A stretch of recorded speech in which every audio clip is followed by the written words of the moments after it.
So, Elaine Thomson Herah, one of the fastest women alive, have recently been blasted by her former coach, which is Francis Steven. Like, seriously, I was not expecting to hear this kind of a comment from her former coach, which is Francis Steven. I was so disappointed when I heard about what he all said about Ellen Thompson era. If in case this happens to be your first time in this YouTube channel, make sure to subscribe. I'll be telling you everything in details, step by step, on what he says about Ellen Thompson era. When I heard this, I was very sad because I love Ellen Thompson era so much, and I was not expecting, to be honest, this kind of a comment from her former coach. The only thing I was expecting was Frano should have called Ellen Thompson Herah privately, and they should have talked about this and resolved it within themselves. He doesn't have to come out publicly and be calling out Ellen Thompson Herah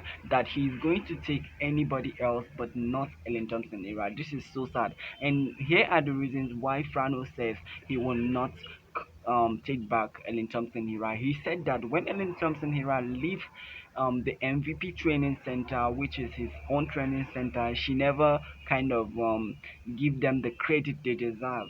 When she won the Olympic gold medalist back to back in 2021, she only gave accolades to her husband and others, but she never called his name or maybe give him accolade or kind of praise him for what he has done to her. So that was why he got angry and said he's gonna take anybody else but not Ellen Thompson Herah. But I'm actually so sad when I heard this, honestly. Make sure to subscribe and let me know what you think.